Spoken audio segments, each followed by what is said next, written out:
le microcrédit social un choix efficace d'aide au développement. Notre association, dont Boule de Neige, intervient au Bénin, à Madagascar, au Cambodge, 3 pays dans les tout derniers du classement mondial de la richesse. Seuls 20% de la population y dispose d'un revenu régulier en étant fonctionnaire, salarié ou commerçant. Les 80% se débrouillent, vaille que vaille, pour ne pas mourir de faim, survivre en quelque sorte, même pas vivre. Ils exercent tous, tant bien que mal, une petite activité. En ville, les plus pauvres sont regroupés dans les bidonvilles, dans des abris précaires, sans eau, sans sanitaire. Pour ces familles, RMI, ACEDIC, CMU, ça n'existe pas. On ne peut compter que sur soi. On vit au jour le jour, de petites activités, avec 3 sous en poche pour acheter demain le riz pour les enfants. La situation des enfants est particulièrement alarmante. C'est bien de déclarer que les enfants ont des droits. Faut-il encore que les parents aient des revenus pour leur nourriture, leur éducation et les soins essentiels. À la campagne, la pauvreté est souvent tout aussi importante. Pourtant, et c'est un comble, de la terre est disponible. Certains grands groupes internationaux, y compris français, ne se gênent pas pour l'accaparer par milliers d'hectares. Les agriculteurs locaux cultivent, eux, difficilement plus de 6 000 à 8 000 mètres carrés. Un grand jardin en quelque sorte. Mais pourquoi donc, nous direz-vous, n'ont-ils pas de champs plus grands? Parce qu'ils travaillent leur terre à la main, ne disposant pas d'attelage ou de motoculteurs, et parce qu'ils n'ont pas d'argent pour louer plus de champs. Comble de malheur, sur d'aussi petites surfaces, les cultures et l'élevage, faute de moyens financiers, sont menés de façon extensive, ne nourrissant souvent que la famille. Le départ en bidonville ou l'expatriation en Europe sont alors inexorables.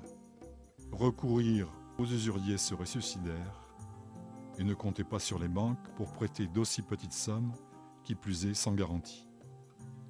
Alors, refusant l'assistanat charitable sans lendemain et le défaitisme ambiant, dont Boule de Neige intervient là-bas pour financer des activités génératrices de revenus.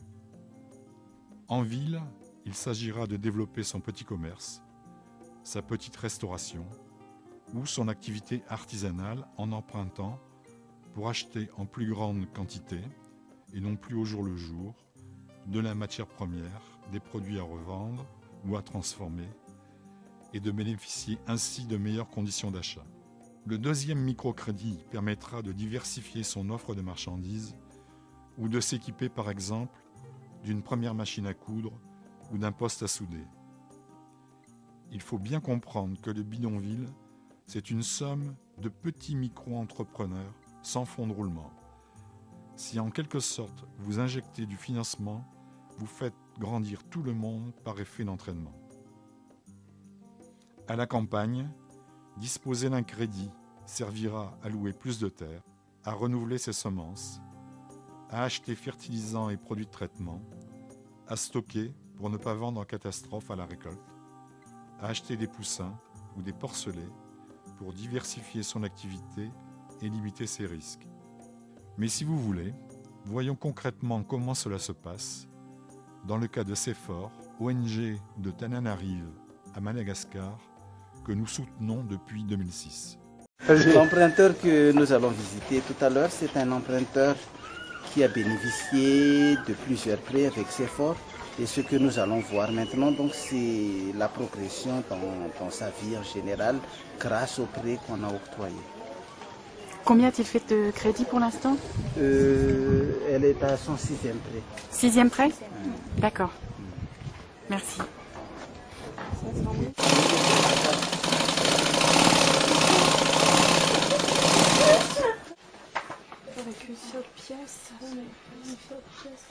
Elle habitait dans une seule pièce avant?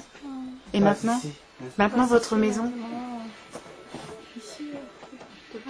Vous avez 2 pièces, c'est une belle maison.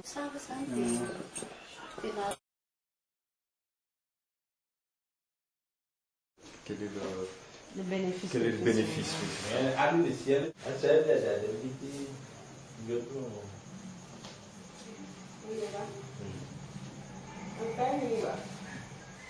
Bon,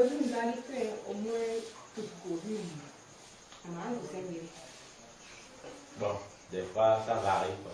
Des fois 1000 francs et 600. D'accord. 600 et 1000. C'est le gain, ça aussi. C'est le gain. Oui, le gain. Oui, c'est le gain. Oui, le gain sur De l'arachide. l'arachide.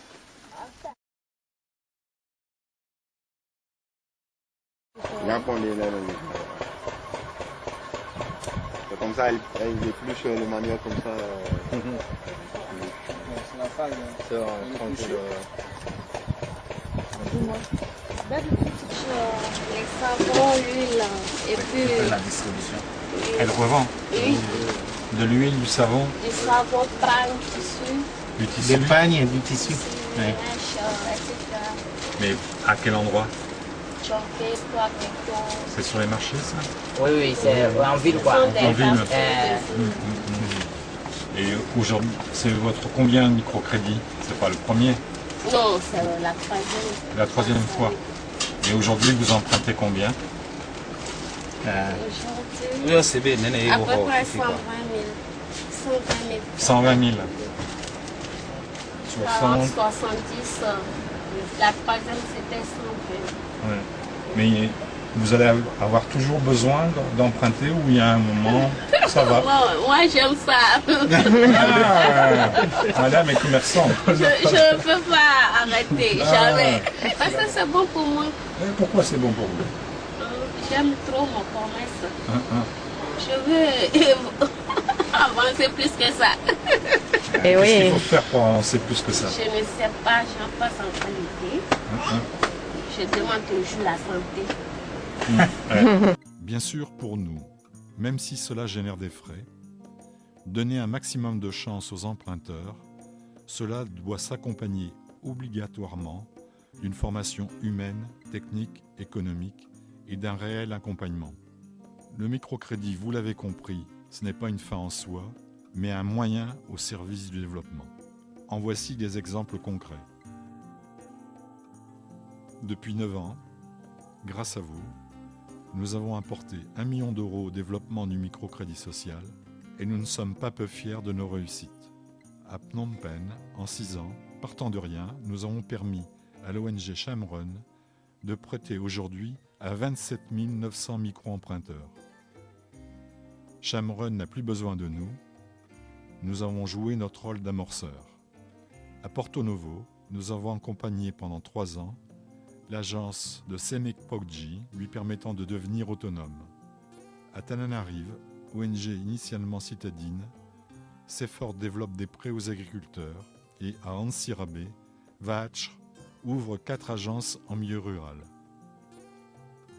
À Cotonou, à titre d'expérience et en apprentissage de la gestion d'un microcrédit, nous accordons actuellement avec Adidé, notre partenaire, 904 microcrédits 10 coups de pouce à taux zéro à des femmes parmi les plus pauvres. Alors, venez à votre tour vous faire plaisir en offrant le service du microcrédit dans de nouveaux pays, comme le Togo ou le Laos, ou en développement des projets spécifiques qui vous tiendront à cœur. Par exemple, sur 4 ans, accordez un crédit en semences et une formation pour cultiver du pois du cap, du manioc et de la ravinsara destinée, elle, à la distillation d'huile essentielle. Et ce, à 1600 femmes, organisées en groupement au centre de Madagascar. Ou encore un crédit à des femmes porteuses du VIH, complètement rejetées, pour leur permettre de se maintenir en vie en développant une activité génératrice de revenus. Ou encore un crédit à des groupements de femmes particulièrement organisés qui réinventent un type de financement à moindre coût au nord du Bénin. Cerise sur le gâteau, dont Boule de Neige couvre ses frais de fonctionnement par des recettes diverses. Nous réserverons donc la totalité de votre don au don. Celui-ci, transformé en prêt, servira plusieurs fois, puisque les micro-emprunteurs remboursent à plus de 90%. C'est l'effet boule de neige. Et si vous voulez bien, laissons maintenant nos partenaires conclure. Elles sont très contentes de l'aide que vous les apportez. Et elles vous disent un grand merci pour tout ce que vous êtes en train de faire pour les lever, pour qu'elles sortent de leur misère.